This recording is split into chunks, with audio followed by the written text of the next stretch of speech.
ये क्या वजह है? आपने कोई जलसा जुलूस, कोई डिबेट आपने सुनी है कि कश्मीर का शहर मुफ्ती टेलीविज़न पे ये बयान देता है कि अब तो हम 17 करोड़ हो गए हैं, 9 करोड़ में तो पाकिस्तान बन गया था, 17 करोड़ हो गए, हमें अलग जगह दो।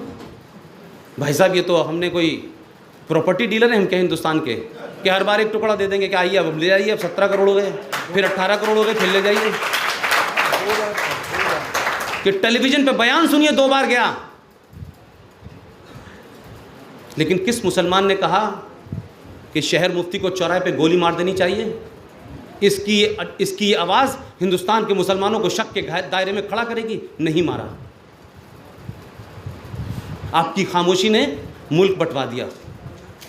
आप सब जानते थे मुल्क कैसे बटा है, वो अपनी जगह है, लेकिन आप मुझे बताइए कि एक पागल आदमी हो सकता है, उसका एक्ट जस्टिफाई नहीं कर सकता। मैं अक्सर अपनी डिबेट में भी कहता हूं, उसका एक्ट जस्टिफाई नहीं मैं कर सकता, लेकिन जिसको आप अपना आइडियल मानते हैं, जिस पे सारा भरोसा अपना रोक देते हैं और सोचते हैं कि ये आदमी जो है, इसके हाथों में जो ये कह रहा है हमें इस पे यकीन है, उसके यकीन पे लोग जान देने के लिए तैयार हो जाते हैं। यही होता है कि नहीं होता है? ये पागलपने की हद तक किसी के ऊपर यकीन होता है।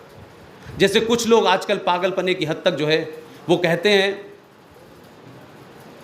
कि इतने काफिरों का कत्ल करोगे तो 72 हूरें मिलेंगी। हमें लौट के किसी ने बताया नहीं कि मिली कि नहीं मिली अभी तक। गांधी जी के ऊपर भी इस देश के लोगों का यकीन था कि नहीं था? ऐसे ही इस देश में वो फादर ऑफ नेशन नहीं बने भाई। कुछ तो दीवानगी होगी उनको लेकर के कि जब वो जाते थे नौखली के दंगों में और बैठ जाते थे तो लोग खड़े से अपने हाथ से हथियार छोड़ देते थे और रोने लगते थे। ऐसे ही एक पागल आदमी था कि गांधी ने कहा कि हिंदुस्तान का बंटवारा होगा तो मेरी लाश पे होगा। यह कहा था कि नहीं कहा था? जोर से बोलिए। लेकिन आपका वो रहनुमा जिसको वो लोग उसकी एक आवाज पे पागल हो जाते थे, देश का बंटवारा हो गया। गांधी जी तो मरे नहीं थे, गांधी जी तो जिंदा थे। मैं गलत कह रहा हूं? इतिहास गलत है क्या? देश का बंटवारा हो गया, गांधी जी तो अपनी जगह थे, उन्होंने कहा मेरी लाश पे होगा। तो अब ये बात अलग है कि वो जीवित होते हुए लाश हो गए, वो तो बात अलग है। तो एक आदमी जिसको लगता था कि इसने मेरा यकीन तोड़ा है, इसने मेरी भावनाओं से खिलवाड़ किया है, उसने जाके गांधी जी को मार दिया। ये जस्टिफाई नहीं है। मैं दूसरी बात कहना चाहता हूं, ये पूरी बात मैंने अपनी जो कही है उसके पीछे दूसरा कारण है। मेरे लिए नाथूराम गॉडसे ना आइडियल था ना है, लेकिन मैं उस मानसिकता को बता रहा हूं। जो लोग भारत की संसद में बैठ करके चिल्ला चिल्ला के आस्तीन शेरवानी चढ़ाते हैं, 3 बार टोपी को आए दाएं बाएं करते हैं और कहते हैं कि जब मुल्क बट रहा था तो हमारे बाप दादा नहीं गए थे पाकिस्तान, हमने भारत को चुना था। वो कौन लोग कह रहे हैं? एक नाम बताएं जरा। ओवैसी।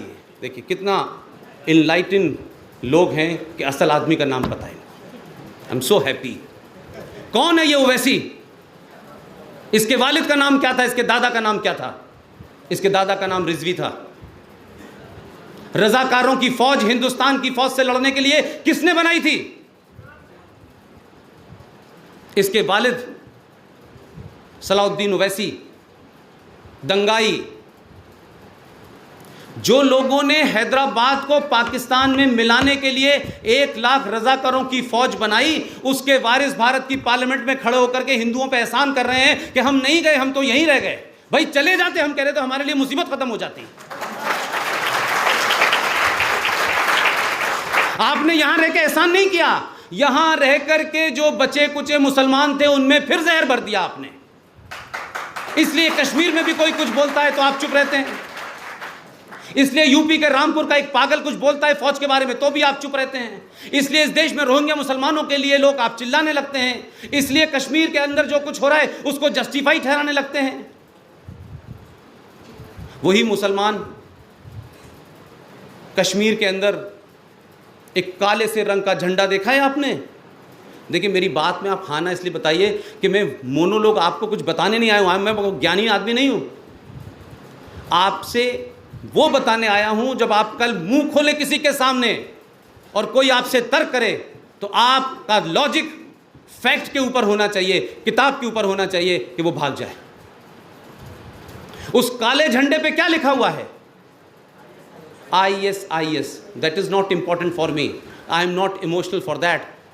उस पे लिखा हुआ है ला इलाहा इल्लल्लाह, और गोल सा एक घेरा बना है, उसमें लिखा है अल्लाह मोहम्मद रसूल।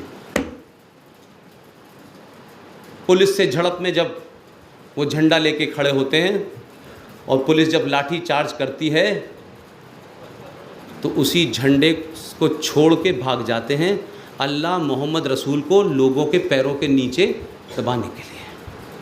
तब किसी मुसलमान को तकलीफ क्यों नहीं होती भाई कि इस मोहम्मद साहब के नाम से जो तुमने झंडा बनाया था, जिसको उठा करके तुम आतंकवाद कर रहे हो, जिसको उठा करके तुम मासूम लोगों को मार रहे हो, उसी को तुम छोड़ के चले गए और उसी को पैरों तले रौंद रहे हो। यह सवाल हिंदुस्तान के मुसलमानों को कश्मीर के उन लोगों से पूछना चाहिए जो रोज सुबह से लेकर शाम तक कहते हैं हम निज़ाम मुस्तफ़ा बनाएंगे भाई, हम यहाँ अल्लाह की हुकूमत करेंगे, हम यहाँ इस्लाम नाफिज करेंगे। ये कौन सा इस्लाम है भाई? और अगर यही घटना गलती से हिंदुस्तान के हरिद्वार में हो जाएगी तो क्या होगा? कई करोड़ ओवैसी पैदा हो जाएंगे एक ही रात में।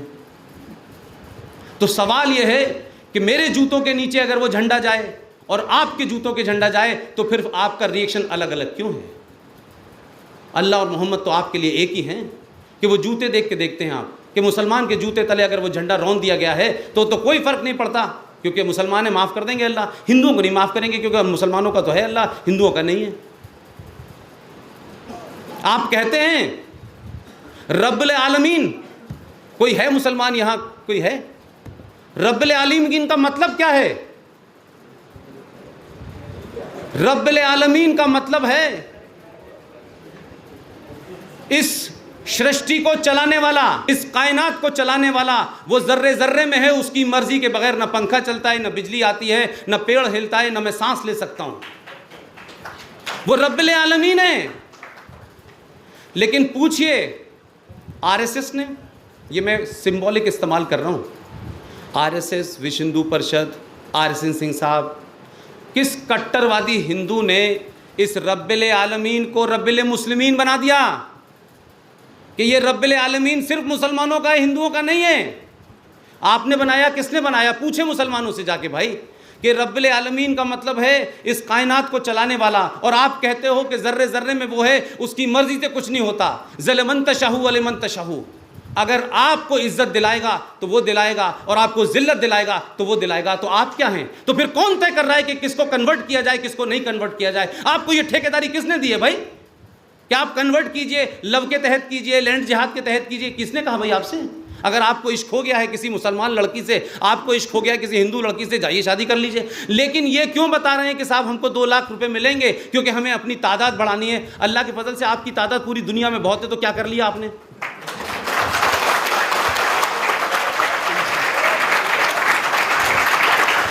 आप बताएं, कुछ बुनियादी सच्चाइयों पे बात करें ना।